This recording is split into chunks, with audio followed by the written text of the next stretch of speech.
Welcome to Envision Radio from the United Way of Greater Charlottesville and City of Promise News Radio 98.9, 1070 AM WINA. Price and Markey here again. What's up? This is like a good, consistent run. Yeah, we're doing the thing. Here, this has been good. No cancellations, but one. Guests always here. Okay. We've come a long way in 3.5 years. We were shooting from the hip there for a little while. We were like calling people on the way in, and like Robbie's nowhere to be found. I've always thought about what if I saw somebody walking in and we didn't have no guests, and I'm like, you wanna be on the radio? And they're like, what? I don't know you. I've just thought about come it. on, just come on. It's almost been done before. I think it'd be cool to have somebody off the street. We can make that season 5 Okay. or whatever. I guess what season? An are we off the in? street series. Ooh. Okay. Let me write that down. Right. I had Kat do that one time when she was talking to people on the street. That was a whole different thing. Anyway, we are joined here today by Carrington Epperson. Thanks for joining us. Thank you for having me. And taking time to see where this goes. So, look, for folks who don't know you or haven't had the chance to work with you, or as we have just very recently haven't had the chance to sample the fare, tell us a little bit about who you are, where you're from, and then we'll talk about what's going on currently. Yeah, so my name is Carrington Epperson. I am a Virginian. I was born and raised in Danville, Virginia, and then I came to UVA. So I've been living in Charlottesville now for 10 years. I'm like one of those people who went to UVA and just never left. 10 years is a long time. Yeah, Ooh, it's basically my second hometown. Yeah, sure. Well, I mean, okay. Now listen, I don't want to be Natives. inconsiderate, but what were you gonna do? Go back to Danville? Oh, like, give me a break. No. Right? They rep that set hard down there. Serious. They have a lot of Danvillians at the university. They rep that set hard. Yeah. What are we talking about here? Everybody I know from Danville's like, that's my city, that's my hood. I would select them out of my friend group. Yeah, there was not much for me in Danville. Yeah. There was quite a bit more in Charlottesville, but it's not as overwhelming as DC or Richmond kind of deal. Sure. And so it's been really nice. I finally, at this point, have decided, let me just accept that I'm living here. Oh, so are you set and staying here Yeah, for a while more? I think so. It's a good place with little kids, too. Yeah. It's a good spot with little I kids. had aspirations to just travel the world and never come back to Virginia, but besides holidays. But then there's just been other plans, and I just been here, live, laugh, loving it up in Charlottesville. So now I'm like, it's okay to like be more immersed in like rooted a little bit. The UVA community and the Charlottesville community, because they're kind of like separate, it's the same but separate kind of deal. And so that's now what I'm doing with this, basically just being more immersed. You know, you still have time to pack up your husband and child and spread your wings and fly around the whole world. Oh yeah, I have a very thorough list of countries I would move to in a heartbeat that have very flexible visas. Yeah. Ooh, I love it. What are the top 3? Spain, Portugal, and I think it would be really fun to live in like Tanzania, just because it looks so beautiful there. Can you speak Spanish? Yeah. Oh, okay. Yeah. Do you need to know how to speak the language for you? Depends where you are. Immigrate? Yeah. Most it depends. countries, yeah. they know how to speak English. Yeah, which right. Colonization. They can speak English. Yeah. They're also Most of them, yeah. They also, a bit they're smarter. just better than us. Yeah, right. Yeah. The state of society got you ready to go. I mean, honest to God, it's just one of those things. Like, they're just, there is a whole colonialism part of it, but they're also just better. Just better. It is those things when you travel. They always laugh at you because you hear all the stuff about try and immerse yourself and da-da-da. So, you're speaking like butchering Portuguese in there. They're just like, I'll just speak English. Yes. Like, that's fine. I appreciate your effort. You're terrible at this. Like, we'll just meet in the middle. Like, good job on Rosetta Stone. Also, I will say to that point, packing up with a 1.5-year-old, listen. Just to get to the farmer's market is like an hour's worth of work. Pack up and leave the country with a 1.5-year-old? Have you traveled? Oof. Has he been on a plane? Yes, we went to Disney World with him. That was a miracle, but See, we made it to Florida. Yeah. Which, to be fair, is also sort of like a different country. Yeah. Theoretically. Ooh, Florida. If you stay in Disney World long enough, you kind of forget that you're in America. You're like in this really blissful place. A whole new world, as they say. Yes, exactly. But like, it was a miracle I got here on time today. See, that's what I'm saying. It's just one of those things. Like, stuff just gets weird. It just gets weird. Okay, so Danville, why'd you come to UVA? I came to UVA because I wanted to make the most of my time. If I was going to go to college, I was like, what's going to give me the best credentials kind of deal, but also give me the best like college experience in terms of social life. And I knew UVA was it. I applied to 10 schools and I got into 9 out of 10, but UVA was definitely like the best out of all of them that was also still going to be kind of close to home. So yeah, that's why I picked UVA ultimately. You said if I was going to go to college. Were you thinking about not going to college? I would have loved to have just kind of taken a break in between high school and college, Okay. primarily because I was like one of those like high achieving students. Sure. And so I was pretty burnt out after my senior year because I did IB, AP, dual enrollment, all the extracurriculars you can imagine. So I was like, a breather year would have been really nice to just kind of like, yeah, just breathe. And that, I think that would have set the tone a little bit better for me going into college, but that was it. I would have just had a breather year to see for certain, do I want to go to a 4-year university straight out the gate, or do I want to work a little bit and then see what I would be certain that I wanted to major in when I got to college. What did you major in? I doubled in philosophy and African Studies. Oh wow! Yeah. I also majored in African American Studies. Yeah. Not a double because I don't barely got through the one. Yeah. Ooh, if that last semester had gone any differently, I don't know where I would be. I know exactly what you're talking about because if I did not have so many transfer credits, I had 0, so there you go. I needed those transfer credits to give me some wiggle room for those classes I didn't do so hot in. Interesting. So tell us a little bit about what you're doing now. I know you have a bit of a business. I would love for you to talk a little bit about that and inspiration for starting it. Yeah, so I would say I've always liked doing little businesses. That was like... Have you had a lot of businesses? Yes.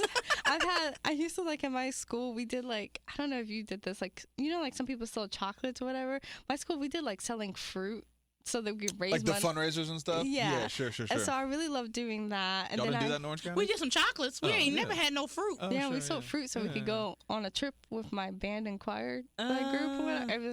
It was interesting. And then I loved... I learned how to make jewelry by hand, and so I had like a thing called Carrington Collection. Oh, this is good. You was always an entrepreneur. Yes. This girl at my high school used to make wallets. I don't know. It must have been like a trend that was going on. She was making wallets out of duct tape. Oh yeah, It was so big. It was so. Sure. She was selling wallets. I actually almost bought one. I didn't because I was like, this don't make sense. Yeah. But it was so clever. That was the thing. That was the thing for sure. Yeah. So you got to get in there early. You got 7 LLCs. Yeah. Well, yeah. So then, like when I got to UVA, I started doing personal training and group exercise instruction, like in Zumba and stuff like that. And so that's when I started my first business. It was like Carefree Fitness, and then and so I basically have had the same LLC. It's just been like kind of transforming names each time for different foci. And then I started to do Parts Homegrown with Carrington. It was a play on Parts Unknown by Anthony Bourdain because I wanted to travel the world and document vegan food. In particular, that was around when I went vegan, and so that was like really fun. And I wanted to also showcase like growing your own food, the whole homegrown aspect of it. Like homestead. Is it called homesteading? Yeah, homesteading, yeah. And then recently I just dropped it all to just say with Carrington. And so I've been focused more on like promoting wellness and holistic wellness because I just think there's a lot of different avenues you can go about in creating that for yourself. There's no one pill for everything. And that has branched off into my like Substack where I can just, it's like a little bit easier blog/newsletter style writing called Nurturing Wind. And then I also now have Chanterelle Cafe. And that is my vegan bakery business. And that's been like so fun. It's technically like a cottage bakery. Literally, I do live in a cottage, technically speaking. Not off the grid type of thing. Yeah. But like with Virginia, there's a cottage law. So you can basically make baked goods or like canned goods or like jams and stuff like that or hard candies, pretzels or whatever. And you can sell them without having to need like formal permits or like a storefront kind of deal. And so that's how I'm able to like make all the like wonderful cakes and cookies for everyone. So when did you talked about going? When did you go vegan? I was going right there. I went vegan. I don't know why I assume people grow up vegan. What do you mean? I mean, some do. Yeah. Yeah. But like most vegans I meet are like they've transitioned to veganism Yeah, as adults. I mean, I don't think veganism was as trendy is not the right word, but as in vogue with like our parents' generation. Yeah. That was. I mean, they're still like smoking Marlboro. Right? Like a lot has changed in the intervening. I guess my parents are probably 63, so folks who were born in the 50s and 60s. That was not a thing, right? That was not, I mean, veganism as a thing is relatively recent to history. So I don't know. I think to your point, like I don't know if many of our parents' generation would fall into that category. Like there's no other way for us to get there. Yeah. Besides choosing, I was for raised yourself. by a black grandma from the South. Yeah. Ain't She could have been vegan. From the jump. There was not a vegan thing about that lady. Tell you what, look. Yeah. I went vegan when I was 20. And that was like in the middle of my college career kind of deal. I transitioned over a period of time. When I was 15, I like stopped eating red meat. And then like every year kind of after that, I started cutting other things out. It just like it wasn't sitting well with my stomach. I just felt very lethargic overall when I was eating animal products. And I just like when you're in college, you have a lot more choice than when you were living with your parents about like what foods you want to eat, and I just also took a lot of nutrition courses, and so I figured out that like if I cut out the meat and I cut out the dairy, that will be best. I gave up last fish and eggs because I really, really love the taste of both of those things. But I have my reasons for letting those go. But I just like let them go when I was 20. And so I've been vegan now for almost 9 years. And my husband, he's been vegan for 4. Oh, I was about to ask. Is that a conversion? Is that a converted vegan? Yeah. He said love. Wow. That's what love will do to you. Wow. Drop every meat in this world. He definitely, when we first started dating, we actually met working at a bakery together. And he was the baker and I was the barista. And when we first started dating, Look at He's that. giving love. That's a Hallmark movie right there. He was the baker. Yeah. He's yelling. He's like, I need those grapes. I'm going as fast as I can. yeah, I was a little bit intense with him. I was like, hey, you need to pump out those donuts a little faster. That's right. And I would in exchange like pour a little heart-shaped latte art in his coffee. Look at that. And so when we first started dating, he made it clear, like on our second day, he was like, hey, I just want to let you know I'm not going to be vegan. I was like, Period. Okay, I don't care. That's fine. Do whatever you want to do. You just can't kiss me after eating meat. That was like my only stipulation. It was like, I don't want to taste that on your breath. And that was fine. But when the pandemic hit and we moved in together, it was just out of ease for him to just be vegan because I was doing a lot of the cooking and he also wanted to do the cooking and stuff like that. And I was like, you can still eat whatever you want. Again, I would prefer you not to cook it in the house. You can go to Cookout or Chick-fil-A outside the house when I'm not around. That's fine. You don't have to keep it a secret. I have no... Like, I'm not in control if you like that. It's not like racism for food. It's not like, I hate you. I hate you. Yeah. Because you eat meat. Yeah. It was very, very, like, very I don't like strict. meat eaters. Yeah. Get. No, she's so right because some people do the I think reverse. people think that. Yeah. It's like, it would be weird. You know, like, it would be weird if someone said, oh, I don't eat Mexican food. You'd be like, whoa, why don't you eat Mexican food? It's like it would just be very off-putting. You think something's wrong. It's like, so when I hear people say like, oh, I don't eat vegan food, I'm like, why? Like, it's like in the same vein to me of like, it's just a type of food, and to be really against it is a little odd. And so he was just very open to it, and he said, I just cooked really good food, so he had no reason not to. And so it is 100% his choice because, I mean, he's a grown man. He can just do whatever he wants to do. And so he's just been that way, and then our son's been vegan since the womb. So now we do have a homegrown vegan from a child. Well, I'm sure there'll be a lot coming in the next wave. Yes. Right, I'm sure that delta will be huge of our generation's kids will certainly have different culinary proclivities. Yes.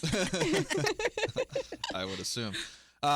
What is his favorite thing, or what has been the most surprising thing, right, that you cook that he likes? Because I can see, I get it. If you've been eating however you've eaten for however long, that's a pretty big shift. And even thinking about from non-vegetarian to vegetarian is a big shift, but you can get your head around that. You're like, okay, I know I have a good handle on what things are animals and what aren't.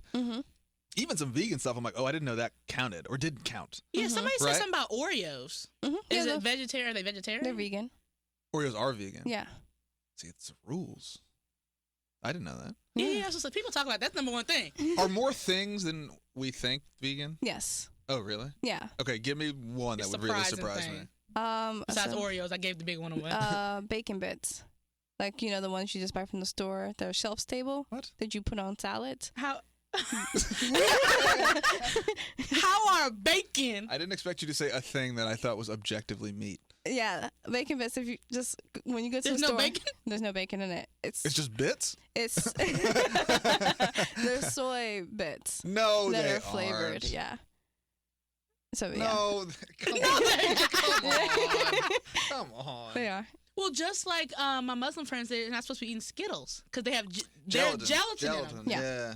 So it's just the same thing. It's just some of these things you didn't know nothing about. You didn't know you was eating pig fat, eating Skittles. Yeah. Right. Yeah. I didn't know I wasn't eating pig fat, eating bacon bits. I feel so good about that. Maybe I could do it. Maybe. Yeah. I could be vegan. So I think the interesting. most I think the biggest thing with my husband when I was like first cooking for him was being really patient that you have to change your taste buds. Like you have to over time get used to not tasting like cheese in dishes kind of deal. Like and that takes a while to like get acclimated to that. It also takes a while to things are texturally a lot better than they were now than they were when I first went vegan. But like it's really not that hard to like he loves when I make beef stroganoff now because I can take mushrooms and I could take like walnuts if I felt like it, or I can just buy the like vegan minced meat kind of deal and make beef stroganoff like how he grew up eating it. And he's like very comfortable. He loves all the pasta dishes I make, but like that one right now is like his favorite, or like baked ziti, because like with mushrooms, he just like it's like a really great deep flavor and it's texturally the same. I feel like there's there's cultural pushback to veganism, and I would it's things like it's not accessible to the majority of people. I don't know if these things are true or not because I can afford veganism if I had the time. Or maybe it doesn't take too much. Like all these misconceptions. I'm starting to straight up call out say misconceptions, but like maybe people don't have time, or maybe it's very expensive. Maybe people who have inaccessible food deserts can't be vegan even if they found out the health benefits and the cultural benefits of sustainability in veganism is great. Like I would love to hear your take on that type of thing. And yeah, I think that it's just a matter of like do you want it? Like anything you want, you're gonna like go through what feels like a really steep learning curve and the inconvenience of it. And so for example, like a lot of Ethiopian food is vegan, like the lentils and stuff like that, and the greens and injera is like that stuff is vegan, or like a lot of Indian food is vegan or at least vegetarian kind of deal. So like, and there's like we eat a lot of Thai food, and just like you just gotta ask the restaurant like do they have shrimp paste and the curry mix kind of deal. But like other than that, like there's a lot of different ways that we can still enjoy our cultural foods just as vegans, and it takes effort because but the cool thing is if you take it on as like a really fun challenge, you can be like, I can recreate my grandma's dish. But can regular soul food conversions? There's a parallel food that you can make with vegan food. Yeah, like I can make a pretty good like fried chicken with mushrooms, or we make like cream potatoes on the regular because we just use vegan butter and vegan milk and it's not that big of a deal. Or like I make sweet potato pie, it comes out totally fine, or mac and cheese. As you know, I could just buy the cheese now, which is so much easier than blending up. Like you can buy the vegan cheese now instead of how you used to make it. And so like it's so easy. It's like tremendously easy. And you can buy like vegan steaks now at the store. Like there's like a brand called Juicy Marbles, but there's also Meaty. They're like those two brands. Like you can get like a vegan steak that's gonna cook and pull apart. You can have a roast beef stew like you would normally on a cold day like today, very easily. And like in terms of like the cost, I mean, first of all, everything's very expensive. And second, Everything. like, for example, one big thing is that, like, let's say a gallon of milk, right? Mhm. I don't actually know how much a gallon of milk costs. Let's just say it costs $4. I don't know. Is that right? I don't know. But What I do have is an Oxford study that says a 2021 Oxford study found that vegan diets can reduce food costs by up to 1/3. yeah. A study found that a low-fat vegan diet can save shoppers 16% We're on their grocery dispelling bill. misconceptions here, Right. y'all. So let's just say actually that a gallon of milk is $2 right now. I don't think it's that cheap, but let's just say it is. I gotta look it up. But keep going. Like a half gallon of like a non-dairy milk is, let's say, $4. But here's the thing. Yeah, like that sounds really expensive, but I just don't drink that much milk to begin with. Like, Okay. like we just aren't using that much milk. And like, okay, so what if like the vegan mayo is $6? How often are you using mayo exactly for it to really be that big of a difference in the Is it long? shelf stay? I guess it is Yeah. shelf stay because it doesn't have Yeah, I just animal use byproducts. in yeah, it. like Hellman's, like they make a vegan mayo, and we just use that to make potato salad or chickpea salad and stuff like that, and it's fine. And then like we buy in bulk at Costco all of our beans and our rice, and we get a lot of our vegetables in bulk from there too because it's just a lot cheaper. But you also have to source where your ingredients are going to be the cheapest. I dare not buy kale from Wegmans. It is so expensive.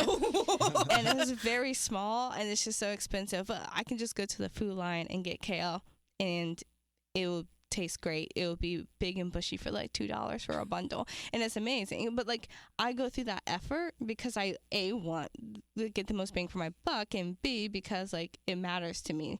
It matters to me that I want to be able to live for as long as possible to watch my son grow up and do all the things. Like I want to be able to happily, healthily, able-bodied, sound of mind, be able to like go to his, I don't know if he ever get married. He doesn't have to, but if he ever gets married, I want to be able to be there for that. Mhm. And so like it's very easy for me to say like, yeah, like it would be nice if I could get like the fun coffee creamers, but like I'll just go get this other coffee creamer because like it makes a difference, and whether or not I'll be able to share a cup of coffee with like my 30-year-old son one day. Mhm. Like that's how I perceive it. Like you go through a mild inconvenience to like add more quality to your life and more longevity to your life, so it's not really that expensive. But yeah, we save a lot of money. I do not think that we would be staying afloat right now if We're not vegan. yeah. Yeah. You can't eat at fast food restaurants, so you save a lot of money doing that. You have to like McDonald's at home yourself a lot because like you can't go do that on a regular basis. So it's like little things like that that really add up that make it very accessible for us. You are just jumping in. This is Envision Radio from the United Way of Greater Charlottesville, News Radio 98.9, 1070 AM and WINA. Price, Markey, here with Carrington Epperson, learning about bacon bits are not actually bacon. I think so far is That's blowing the my thing mind, that is actually. stuck with me. Soy tastes good. Yeah. So I've just sort of like a language question, and I'm interested in this whole, right, because the proliferation of things like Beyond Meat and sort of how those companies have grown immensely over the past sort of 5 or so years. I think there's probably two forms that this comes in: a health form and a I don't know, call it a moral form, right? I'm not eating animals because I have some moral opposition to it. I'm not eating because I Right. have some sort of health opposition to it. You seem to fall into the latter category. Mm. I'm interested, though, and I'm sure you know other people who have different leanings, but I'm interested in, like, it. We're talking about, it seems like we made this shift to say we have this alternative way to eat, and then we sort of bring it back to as close as humanly possible To meat. to what I've heard it that. was. I've heard that right? thing too. And or the other thing is like milk. Like what is, this might be a dumb question, but like what is milk? I thought milk was defined as coming from an animal. So vegan milk's not milk. But they're saying milk. But it's not. It's a parallel to milk though. But it isn't. Because what word are we using? So like you want people to know that I'm using a substance that is the qualifier for milk. I agree with that. I'm just saying it's not.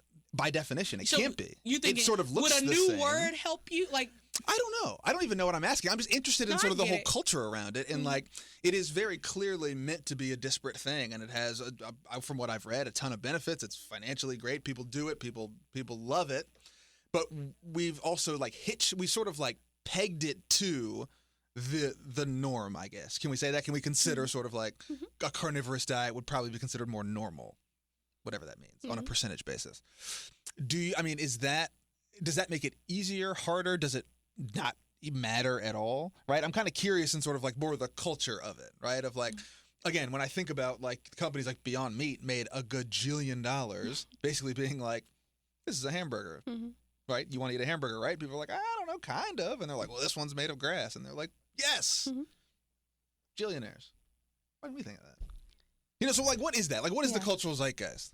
Yeah, so I would say, like, I know all the health benefits and the financial benefits and the social benefits of being vegan, but the moral one is of most interest to me. Going back to like my majors in philosophy and African Studies, my main foci when I was in school and still now is on metaphysics and ethics in particular. And so metaphysics is kind of like it's kind of like philosophizing, theorizing about like how things exist and why do they exist and what do you do about their existence. Okay. And then you look at ethics, it's like how do we treat things, right? And so from a moral standpoint, I'm vegan because I love you. And because I love you and I love everyone who came before us. I love everyone who's going to come after us. And because everyone's existence to me is very important. And I want you to live a really great quality life. I don't actually particularly care how you're living. I do care that you're maybe hopefully striving to cause the least amount of harm in the world as possible, but I want you to have clean water and clean air. I want you to, if you're eating meat, to have good quality meat. I want you to have good quality vegetables. I want you to have nice clothes and stuff like that. I love you unconditionally. Therefore, it's easy for me to be vegan because what mild inconvenience is it for me to turn a bottle around and read the label to see whether or not it has animal products in it or not, and pick something else if that means that you get to live a good life. And so when it comes to like the culture of like navigating those things, like, yeah, like nobody said that meat didn't taste good. Nobody said that mozzarella sticks didn't taste good. All that stuff tastes amazing. We don't want you to relapse. Yeah. But it is an addiction. We are two good choices. We are trying to get out of addiction. Yeah. But it's like, I don't want those things so badly if that comes at the cost of people suffering or animal suffering or the planet suffering. And so, yeah, like there is an example. You don't want to say it on air? I don't want to say it on air, but I'll tell y'all privately, but there is an example of like why it's fine to have like the mock version of something to still have that same like satiety because as long as it's not causing any harm and also if it's more accessible for you and it makes your life better and by default it makes everyone else's life better, why wouldn't you choose that option? Like, why wouldn't I choose to, let's say, park closer to the, like, front of the grocery store if I was driving my grandma to the grocery store, right? Like, so she won't have to walk. But that would require everyone else to park further away. Right. Like, so, that's the thing. You're the person parking further away. Yeah. So somebody else can drop their grandma off at the front. Right. And it's just, like, it's a courtesy thing. And so why wouldn't I just eat the tofu out of the courtesy of, like, having other people be able to, like, eat better food too and have like cleaner water and cleaner air. Right. It's like a very easy decision when I just remember it's like, oh yeah, just because I love you and I want. It's a harm reduction thing for you. Yeah, absolutely. And that's with my words as well. Like I will say when I say milk, I use the Y because you're right. Milk does come from. Oh, maybe people are meaning milk with a Y. Yeah, because you can't hear auditory speak. Right. I mean, you can't see auditory speak. But you're right. Like if you just say almond beverage, that's kind of ambiguous. It doesn't. That also sounds really gross. Yeah, but I actually like it. I'm like, now that y'all are doing it, almond milk or almond beverage. That's disgusting. Yeah. No. Well, would you like an almond? No, I don't want to. What is that? It's that's what I'm saying. It's milk. I understand why. I'm just saying. But then when you look at things like peanut butter isn't butter. That's correct. It's a spread, the whole thing. But then if you look at things like pork, what is pork? It's really just pig. If you just say like, oh, I'm eating like pig like breast kind of deal. Like that kind of sounds a little weird. It's easier to say. Pig breast. I'm eating like Yeah, pork. because there's so many different words for pork. We got bacon. We got, We've made up all these other words. Yeah. As substitutions kind of deal, and so it goes both ways. I've heard both. I buy that. Yeah, vegans and non-vegans both argue about language. I've always heard that argument about the wording. I buy that. Yeah. Yeah. So talk a little bit. I'm interested in more about this imperative of how does your veganism benefit anyone else, right? What is the tie what is the case you're making there? Yeah, so for example, it's fine for me to I eat Smart Bacon, which is like a brand of like vegan bacon. It kind of reminds me of turkey bacon. I didn't eat turkey bacon growing up. I ate regular bacon. I'm a very big fan of regular bacon. It's delicious. However, I ate the Smart Bacon in particular because, and I don't really like talking about like a very like detailed example of like what's happening with our food because it is very off-putting to some people, but this is the safest option I can give you is to say, for example, in North Carolina, right? They just had the like hurricanes and stuff like that. There's a lot of pig farmers in North Carolina, both on the west and the east coast. Whenever there's like a hurricane on either side of the state kind of deal, is really intense for them. What happens at pig farms a lot of the time is that they're near low income like neighborhoods, and so in general when there's not a hurricane, a lot of their like waste gets into the water and gets into the air. So like those people who live nearby, predominantly minorities in particular, have a lot of health issues like asthma and allergies, and then like they develop long-term like metabolic diseases consequently because of that proximity to a pig farm, and then they just don't have very good like health outcomes. And they also can't really get out of that situation. Now when something like a hurricane happens, all of those pigs just drown. They didn't like evacuate them, like just as much as like the people don't get evacuated, those pigs don't get evacuated, they drown. And so then you have all of these bodies that now need to be somehow disposed of, and that is a health hazard for everyone involved, for the farmers, the workers, the people who live nearby, and that's just a lot. And I would like to minimize that as much as possible by not continuing to eat pork kind of deal. And so like what I'm hearing from that is the thing that I don't want to do is, you're just talking about harm reduction again, is like, even if only 5 people did the right thing and everybody else was doing the wrong thing for whatever reason, not calling these things wrong thing, but it's like, I've decided the thing that this is happening is like, I'd rather be 5 people strong over here, and hopefully one day it'll be 5 million. But at least I can say I did what I expect was right, and I assume that eventually will impact positively humanity in a way. Yes. Is that? Yeah, I'm a firm believer that everything that we do impacts other people. Oh, absolutely. Every single person is important. We are the world. Yes, exactly. And so it doesn't. And I'm okay with maybe like being like looked at differently or not invited to like parties and stuff like that by doing the right thing. It's more important, in my opinion, to do the right thing, even if some people are uncomfortable by it, because that's really what it is. When people say that they don't like vegans kind of deal, even though we're not all the same, just like how when people say they don't like black people, we're not all the same. It's food racism. Yeah. Oh, but food can't racist. But yeah. So when people say they don't like vegans, I'm like, you don't like someone who just cares. Like that's what you're saying. You don't like someone who cares about you, that cares about other people other than themselves. And that's like that's the only time I'm like a little bit annoyed with non-vegans. It's like, why are you bullying me? I just love all of you. Like, let me just eat my tofu in peace. There is just so much discourse about non-veganism, veganism, because I would say that everybody could say, me sitting here as a person who eats meat, that like the way that we farm, the way that we mass produce food for people is probably not sustainable. No. You know, like it causes harm in the ways that it does, you know, and then I still go get me some spaghetti. I don't know, whatever, some meat. Spaghetti? I don't know. I was going to say spaghetti, but I don't know if that makes sense. Yeah. But like, you know, so there's all this discourse around the sustainability of mass farming in our communities, our country, our society. But then I hear, you know, the other pushback is that Yes, but there were people who sustainably farmed, and that doesn't exist right now, right? And so why are we talking? Well, it matters because it can be done, and so I don't want veganism to be like we're being vegans because these things are bad and like the way we do it can't be good. But there are people, indigenous people, native people, whose whole foodstuffs and food ways traditionally include meat, and those people are being sustainable about it and caring for one another when they did it, and caring for the tiered system of animals and all those around. So people, there's a whole land back movement. Yes. Yeah. So like things were done in a way that was sustainable, and in the current system, it's not being done that way because of the empire that we live in. Yes. But those things don't have to be, the way we continue to do things.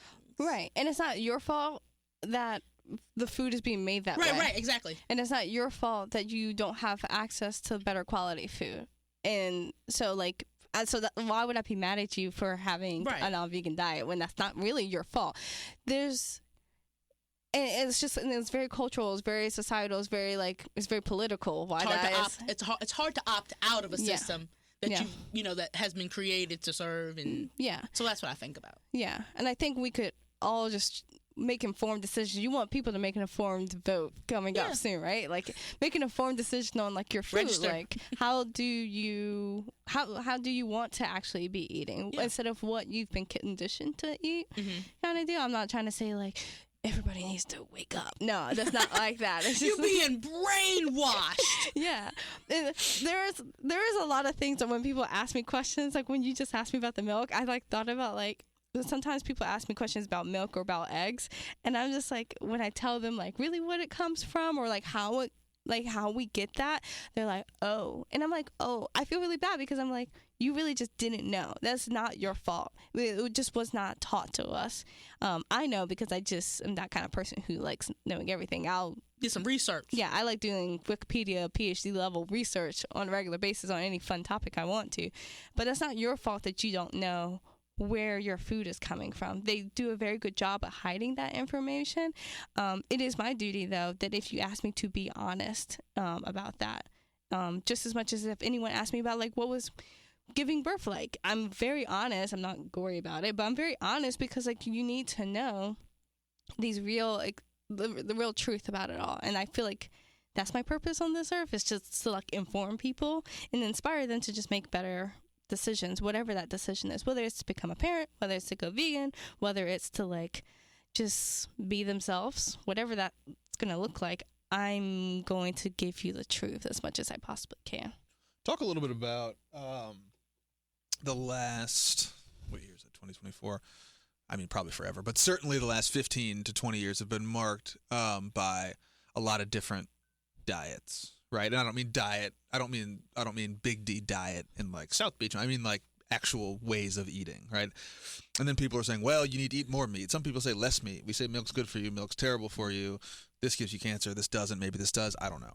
How do you cut through, and either when people ask or for yourself and your family, right? What's true, what's not, and again, this era of more instant information and instant disinformation. Yeah, sure, right? But when a lot of people get their information from sources that are either reputable or otherwise, right? And again, I think we've hit on a little bit of this conversation, is that the incentives are often misaligned when we think about what is the incentive of Smithfield, right, to promote their product, right? Well, it's, bacon's good for you and it's high in protein and you start your day, da-da-da-da. Then the guy right next door is saying bacon's terrible for you and it's made by this, that, the third, da-da-da. So how do you sift through that, right? And how have you found, a spot that you feel comfortable in and that you feel like is best for you and your family?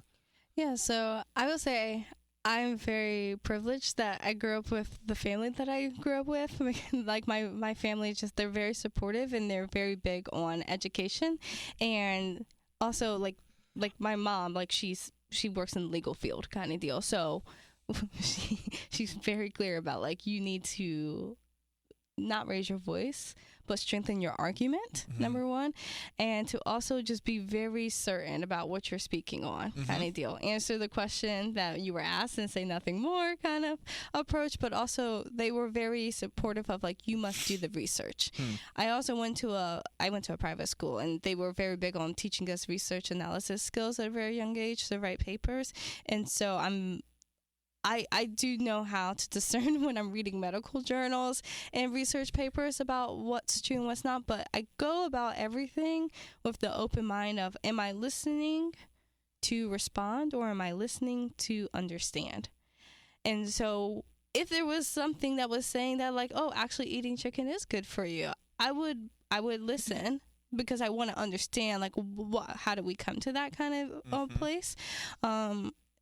But and not to just respond and say, like, no, I actually don't believe that. And I think that if we all kind of went about a lot of topics that way, of like, let me try to understand where this person's coming from and where these sources are coming from and what do they gain from giving me this, it's definitely best. I have watched a lot of documentaries.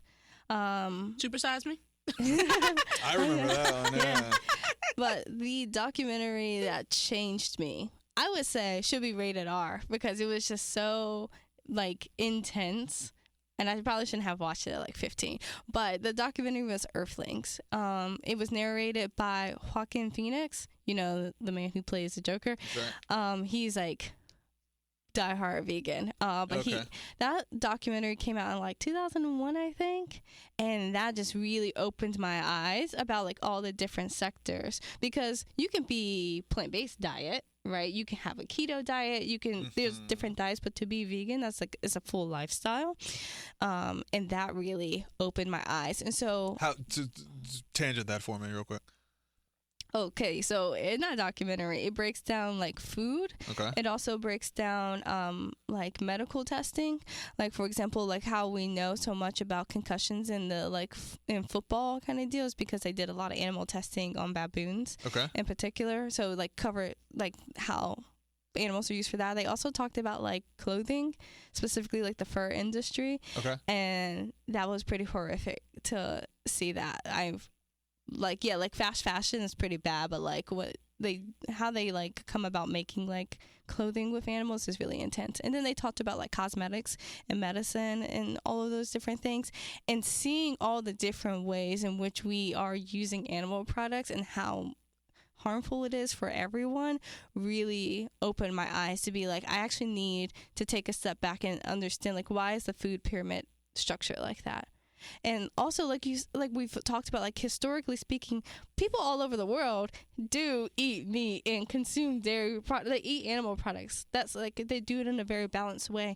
And so I've also like read up on those like traditions kind of deal, because there is a way that you can do it. We're not doing it. We're not doing it. We're not doing it. But like, there are people sustainably farming meat. Yeah, only getting things in season kind of deal, and not taking excess, and also using the whole fish, for example, instead of just like different parts of it. And recognizing, like learning all of those different things has really made a difference. That it's like when you learn about systemic like oppression and all the multitudes and the ways it like proliferates all of our daily life. That's how I felt about when I learned about what we're doing to the animals and how it's negatively impacting us. It's just like, wow, like you're like going to be constantly learning. Is your so I think here's what I think is interesting. You mentioned, or someone mentioned it, sort of the discourse around veganism and the difference from either a diet or vegetarian or pescatarian or whatever, the vast many tarians that you can be. And I think the difference is that. I think the difference is it has evolved into, or maybe always was, being not restricted to something that is culinary, right? It's become a whole lifestyle thing that I think, I will speak anecdotally, but I think lends itself, or an argument could be that it lends itself to a particular level of pretension, right? Well, you don't know where your clothes come from? Like, no, Janet, I just bought this shirt, right? So I think there's an interesting conversation to be had, which I think Marky touched on, is like, does that make it inaccessible, right? Because there is a level of, so we understand that raw dollars and cents, right? A vegan diet can be cheaper, right? And this is just in the food space. We say, okay.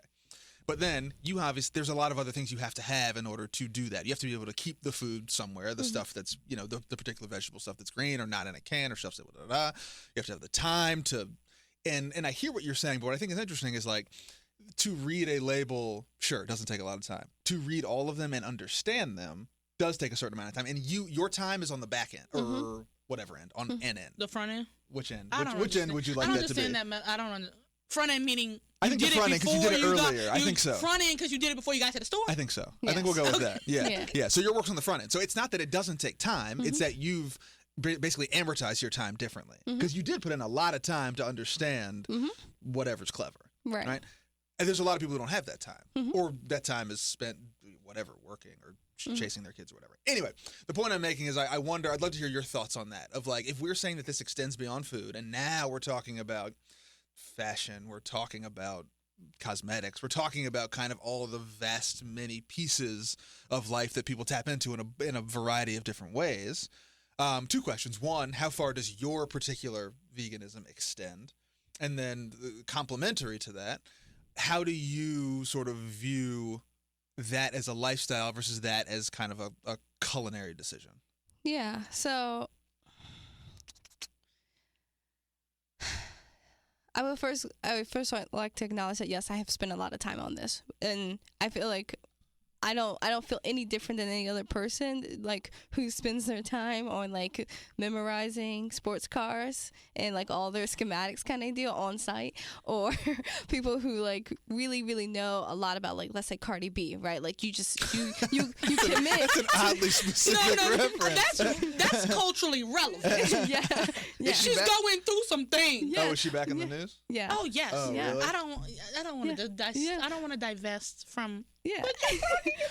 But there's some she people who going through? know. Okay. I was just curious I'm sure why. she can Okay. tell you a lot of things about like what's going on. Oh, okay. And I think that a lot of people spend a lot of time on what they value. And I just really value Sure. that. And so I would say my whole entire lifestyle is vegan. Okay. I will say, unlike maybe some other vegans, I'm not very. I like my food cooked. Okay? I'm not. Are vegans? Is that a thing? There's I didn't know vegans wasn't cooking. There's like some vegans who like raw food. They don't cook any of their food. Is it because the cast iron is from an animal? I don't know what they Hold think on, is. what? I was just making up stuff. Oh. He said cast irons are from the hooves of cows. No, I just made that.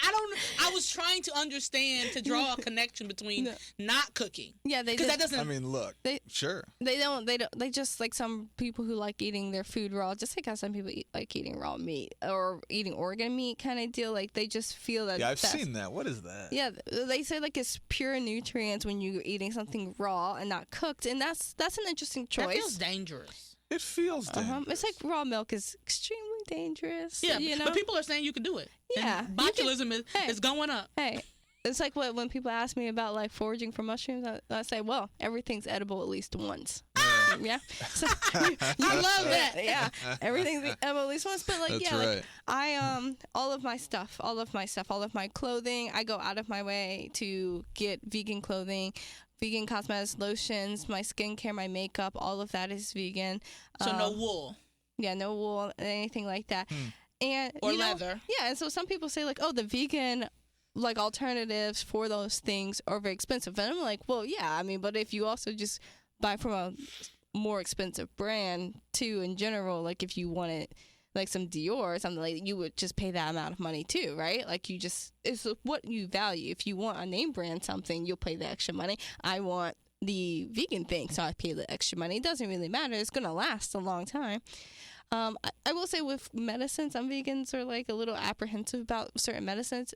I firmly believe if you need that medicine to live, you take that medicine.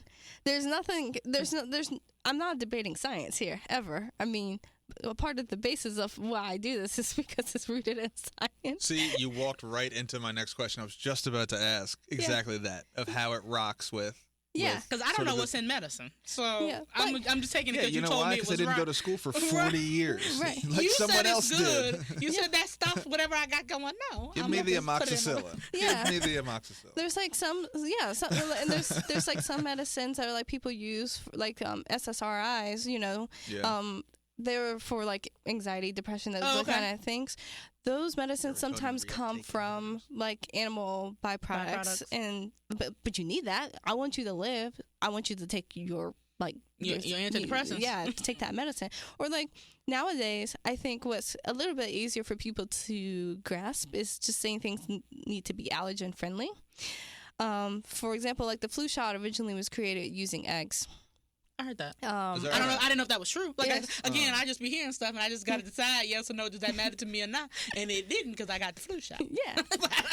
But now, Okay. but now they make a flu shot that doesn't have eggs in it for people who have egg allergy. Right. So it's very easy now for vegans to go get that That's flu cool. shot because of that. It's very easy for people to accept that, like, if I just tell them, yeah, I don't eat dairy because I have a dairy allergy. That's true. Nobody questions that because why? That is biological. You're going to be mad at me for what biology said for me? Like, no. You are really speaking for your people. Yeah, like I'm allergic to dairy.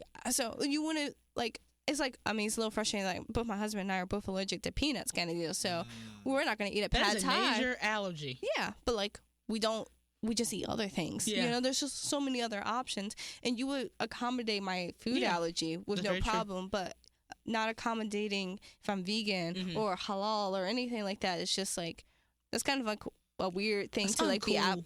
apprehensive about. Kind Well, of I think insofar as it's a choice, Yes. right? And I think that's the main difference is that you can, you can decide not to be, Yeah. if not for the Right. medical, sort of predisposition.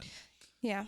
That's what and not saying it's right or wrong or otherwise, but I think that's where that line would be, right? Yeah. If you're deciding to do a thing, and then I think that's a much bigger question. I think about our culture is that people can decide to do a lot of different things. Okay, so at what point is it my responsibility to facilitate things that you have decided?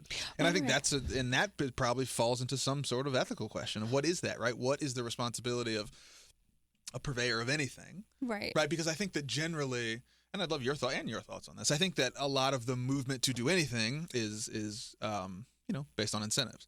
I think the reason you would have a hard time convincing me that the reason Hellman's made a vegan mayo is because it was the right thing to do. Well, right. Right? Yeah. There's a huge market regular. incentive of Yeah. people who are going to pay $7 a jar for it. Right? Johnny Hellman isn't just like, you know what? I think this is great for the environment. They're like, no, there's millions of people that are making this particular shift in how they eat. Let's get out there and make some money, right? Yeah. So I wonder, and I'd love to hear your sort of, and potentially sort of, an ethical point of view on this is what is that? Is there any responsibility to facilitate that? Or are we just basically saying, look, humans respond to incentives. We know that from basic human psychology. That's just how it's going to work. And the market has to move in a certain way. Like we have to move the market instead of trying to change people's minds about this being the right or wrong thing to do. Right. So I love this question because I would say when people ask me what's the hardest thing about being vegan, it's literally just other people. It's Isn't that the hardest thing about everything? Yeah, It's just other people. It's just other people. People just don't really like change. They don't like things that rub up against their morals, kind of deal like that. That's kind of the reason why I don't ever talk about the like more intense reasons why I'm vegan, because like it makes people extremely uncomfortable. So different than when you try to talk to a white person about racism. It makes them extremely uncomfortable, right? Like that's just how that goes. And I feel like the social aspect of being vegan is the hardest thing to overcome. Like, Really? Because like people took a while to convince our families, like, hey, be a little bit more mindful when you're giving us gifts, because like we want to be able to use the gift, but if you give me something that has leather, I don't know if I'm going to be able to use that gift. It's like a little bit harder. Like sometimes our family sometimes forgets that we have a peanut allergy and they've given us stuff that has peanuts in it, and I'm like, I can't eat that, right? That and feels worse to me. yeah, that's like, Like that's functionally dangerous. Danger. Right. right. And so there's like a Is your son allergic to peanuts too?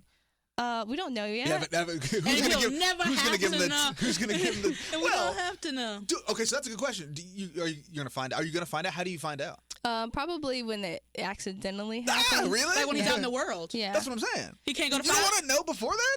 I would love to know, but I Well, you also want an like. allergy test. We've asked his grandparents. We said, "Hey, do y'all want to give it to him?" And they don't want the responsibility. That's a No. lie. You put on the No. person. What? Do you want to maybe send my kid into anaphylactic shock? No. But Carrington, I do not. Thank you for offering. But yeah, like we found out that he had a sesame allergy because we kept eating a lot of tahini Yeah. and then eating a lot of Asian foods that have sesame oil, and we found out he had a sesame allergy. Took him to allergist. And that's nuts, essentially. So well, yeah, the sesame seed. It's a seed. It's a little seed, like on the Yeah. burgers and stuff like that. And I'm on just saying, sushi. it's a nuts, seeds. Yes, all the bird food. Yeah, bird. the bird Yeah, he's food. allergic to bird food. Squirrels eat Don't bugs. not give this boy no nuts. This No. is crazy. Yeah, I mean, we have no idea if he's allergic to dairy and eggs. And so pretty much if he goes to someone's house and eat it, all we have to do is pray that he doesn't have a reaction. Right. And if he does, we have an EpiPen, so it's fine. But yeah, when it comes to the social stuff, it's really like with other people, I think you have to get over that part. I don't know what the question was. I don't remember the question. I was. I don't know. You started re-talking. I said, maybe she knows. You're over here yelling about bird food. Don't blame me. I don't know what the question is. So I was just asking about, is there, we talked a lot about personal responsibility. Yeah, and any responsibility to be. Like, you don't have to, no. There is no, you don't have to accommodate me. I can accommodate myself. Okay. And, like, that's just... But, like, if you want to accommodate me, I will be extremely grateful for that. And I don't mean in, like, a gift-giving way. I don't mean, like, we know each other, and I'm like, here's these boots, and you're like, stop giving me leather boots. And I'm like, no. Okay, but in the incentive part, back to that, I remember now what I wanted to say about that. The reason why I think is a big deal, I like, don't know how to say this, like, any less straightforward than this. That I think is a very big deal for people to come buy vegan food from me. Period. It's because an unqualified statement. Why you need to come buy your vegan food from her? Go. It's because I'm actually vegan. Hey! Like I have. Oh, okay. Because to your point, Hellmann's is not actually vegan. They just made the vegan mayo because it makes them more money, and they wanted to create the option. And maybe they created the option because enough of us whined about it, and we're like, please give us the option, and they were kind enough to do that. I appreciate that. But it's also their incentive is to make more money. Sure. And then my incentive is not that. My incentive is to give people access to foods that they normally don't have access to, and to like feel like, oh, this is actually, like you said, like this is actually good, and open up your taste buds and your mindset towards it. That's what's important to me. So you can go buy vegan food from any of the other bakers or restaurants and stuff like that who have vegan options. Mm-hmm. I love that they have those options because it's nice to have options. But you are going to be able to trust me a bit differently, that like all of my ingredients are 100% vegan. Because you're vegan. Because I'm actually vegan. That I have a very big stake in getting you the highest quality ingredients. All of my stuff is organic as well.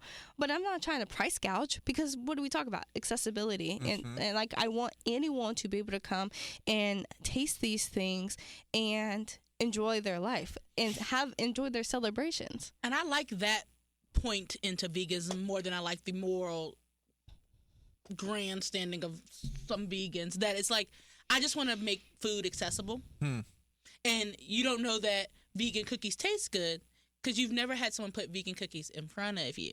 Mm-hmm. So it's like, I want to be that person who gives you access to resources. Mm-hmm. And then if from there you're like, this cookie was good, which she brought some cookies and I thought they was good, y'all. And I had me one. I might have another one. But it's not about needing to teach me things about harm reduction. It's about, you didn't even know this thing was good, and supposedly it's more healthy for you, and can call, like, that is a good gateway to learning about the other atrocities of mass-produced farming. Because I don't have to like, now it's not the barrier to entry of like, I don't have it, I don't have the money. You're saying that it costs the same amount as a 3-for-1 cookies at McDonald's, and I'm giving you the option to try it so that we can make choices that may in the future be like, it's not about taste. It's not about the fact that you can't have your grandma's recipes. You can, and here's an option to do that. Is it the same? What do your production costs look like? Is it similar? Do you think? Do you know? Yeah, I think so. I think, so for example, like my chocolate chip cookies, and I don't mind being transparent about this. You don't have to like give your margins. No. You're welcome to. But like for example, the chocolate chip cookies, I would say, I'm pretty sure, every ingredient, except for the butter, technically speaking, but every ingredient in it is organic and is vegan. And each cookie only is like 23 cents. And do you think that's probably, I don't know, so do you think that's probably near about what it will? So this is leading me to the question of, if you're saying on the consumer side, it's potentially cheaper and ostensibly better for you. If you're saying on the production side, it's equal cost, maybe a pinch more expensive, why are more places not producing foods that are vegan? If you ate that and she didn't tell you it was vegan, would you have known? Like, would you have been like, No. ugh? Like, Well, I what know is her, this? so yes. Well, But okay, let's but if I all didn't things being know, equal, I don't right? think I would have known. So what's the potential downside to say any bakery to say like what if Bakeries you, are in bed with big meat. and I don't know. We're gonna have to cut that out. Oh, big meat! They're coming for me. I don't. It wasn't even that. It was just the way. It was just the words in that order. I don't think are. You're so weird. But so the question is though that like I don't know what if any if there are some sort of like do you have to disclose that the things are vegan or whatever? Because if not, why wouldn't Bakery B just do that if they can either cut or maintain cost, produce food that is better for you that people wouldn't know is any different? What would the incentive be just to be like, psst, by the way, it's all vegan now, and nobody knows? Yeah, so I've seen both sides of this where I've worked at a bakery that secretly changed their entire recipes to being vegan based. What happened? They did that and they didn't say anything for like 4 months. Okay. And then half the people were annoyed that they weren't told. But nobody noticed? Nobody was Nobody like, there's noticed. broccoli in my cookies. Nobody noticed. Really? And it didn't change Why'd they the say price anything at in the all. first place? I bet you it would make people afterwards. It made people mad though. It made people Yeah, mad. but that's what I'm saying. Just don't say anything. Just don't say it ever. They right? were, like when I give my kid like vegetables, I'm not like, I tricked you. It was a carrot. I'm just like, oh, good for you. Yeah. You ate that thing. Yeah. I win. So that business, they for 3 months just didn't, 3-4 months, they didn't say anything. And then when they finally said something, it basically was like, see, you didn't even notice the difference. And so they Right. continued on with it being all vegan and it was Okay. totally fine. So there's that side. And then there's the other side of people who are very, they want to hold on to tradition so badly that they won't just let go and just say, let me try to figure out how to make this without eggs. Okay. They just won't do that. For example, there's no egg replacer in my cookies. I just put applesauce in it. Ooh. That's what keeps it combined and That's a mom moist. trick right there. That's some OG mom stuff. Yeah. It's just and it's cheap. Yeah, Applesauce is so cheap. Everyone knows that. And it's why wouldn't I just do that? Or when I make cakes, people think I use Just Egg, which is, I love Just Egg. It's very expensive. What is that? Just Egg is an egg replacer. It basically looks like liquid, when you can buy already pre-mixed. Whipped, whipped eggs? Yeah, Like that egg has whites? the yolk and the egg all the okay. way. You can use it. You can pour it out the carton and make scrambled eggs and stuff like that. Okay. But you can also use it for baked goods. A lot of non-vegan bakers use Just Egg in their cakes, and so their cakes are quite expensive. I do not use anything. I just have adjusted the wet to dry ingredient ratio in my cakes, and they come out completely fine. No, and you don't know the difference. But I went through that trouble because I wanted to. A lot of people who have been so used to using milk and eggs or whatever else in their baking, they just don't want to relearn. They're like, oh, I've been doing this for 40 years this way. I don't want to relearn how to do it. And so they're kind of shooting themselves in the foot. They could just expand themselves and learn other things, new skills. In my opinion, if you're a good chef, you can cook anything. Okay. If you say, "Oh, I don't make vegan food," then I question your credentials because it's I love that. Hey, come see me on the sticks. They say the same thing about comedy these days. About comedy? Comedy, things are falling out of fashion. You should be able to be funny without offending people, and if you can't, you're not a good comedian.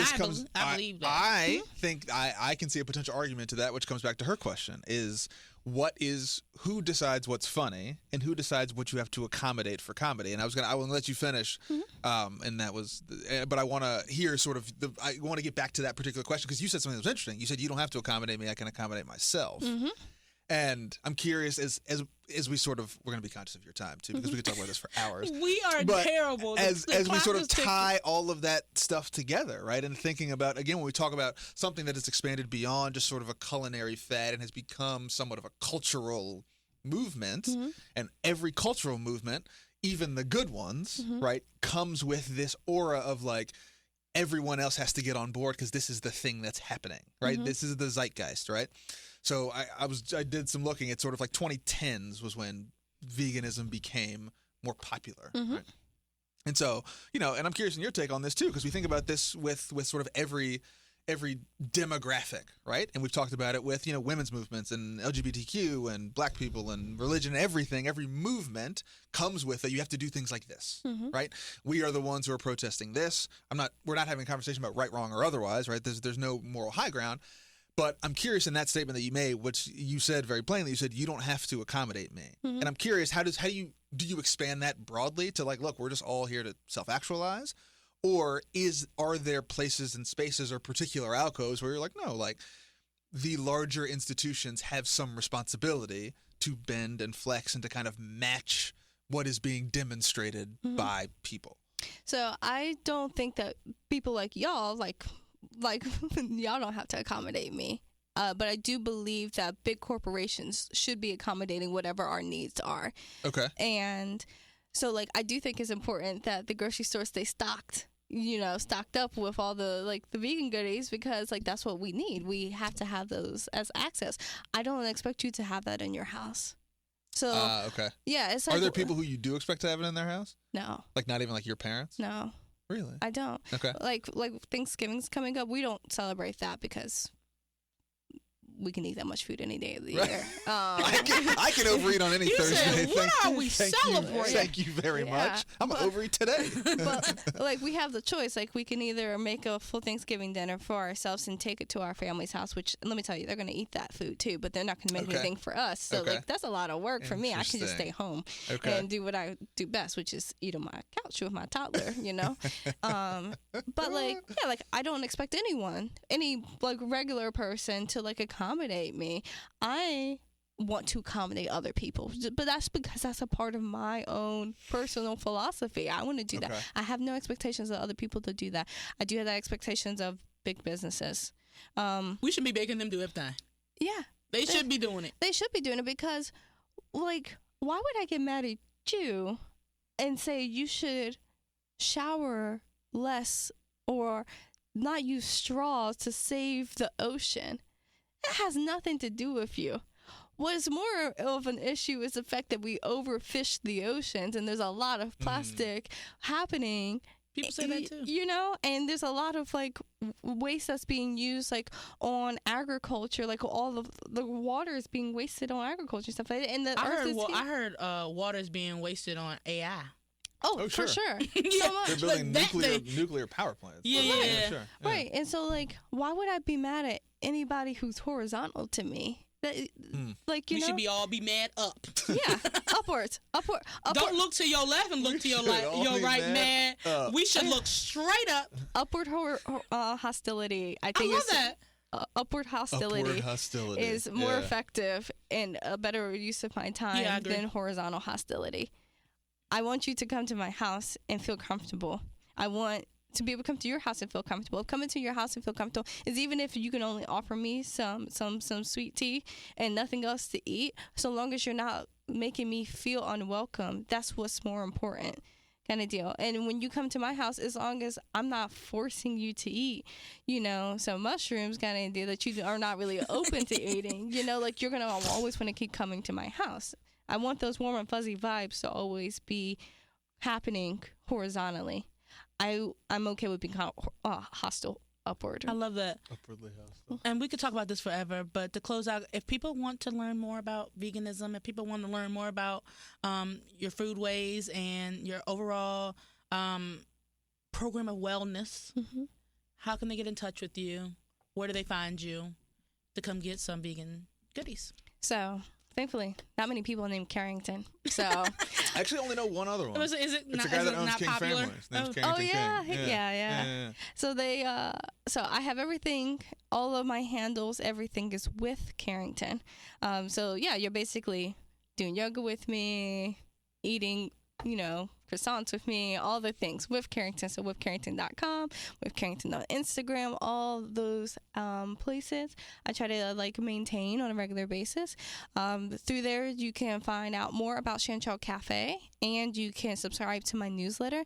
I do go to the Ix Farmers Market on Saturdays. Hey. That's 9 a.m. to 1 p.m. And definitely would suggest coming because I always bring cookies, petite cakes, croissants and cinnamon rolls at the very least, but I try to also mix it up and bring other things like cream pies or cheddar bay biscuits, all kinds of like fun things like that. So yeah, you can come try it there, and then if you really like it, place a custom order from me. I love making people's birthday cakes and wedding cakes. That has been so much fun to be a part of someone's celebration that way, which is kind of how I even got into any of this, because I was annoyed I had to drive all the way to Richmond to get my wedding cake. Did you make your own? No, I went to Richmond to get a vegan wedding cake, and it was delicious. And everyone still to this day talks about how great that cake was. And I was like, yeah, I actually think I deserve cake more regularly. So I figured out how to make cake. And with my son, I'm like, he's gonna have birthday parties that he hosts or goes to, and I want him to have, you know, cupcakes that people can have and enjoy. And so I really he was a really big motivator for me to figure out perfecting these recipes, because as my slogan is, everyone deserves to celebrate. So it doesn't matter if you have a gluten allergy or an almond allergy, or you just kind of just don't feel like eating anything too heavy. You can celebrate still with something really tasty, with Chanterelle Cafe. So that's where you can find me. Other than that, you can catch me on a hiking trail, probably picking mushrooms. Yeah. So yeah. Well, thank you again for joining us. And if you guys out there have ideas for the show or want to get in touch with us, we are on social media at all platforms, at United Way Cville, at City of Promise, or drop us a note at envision@unitedwaycville.org. And again, to find all Carrington's wonderful things, with Carrington.com and Facebook, Instagram. What else you got? Anything else? Any of the other wacky ones out there? Are you TikToking and Snapchatting? Oh, yeah, we had a great LinkedIn conversation the other day. But that is with Carrington.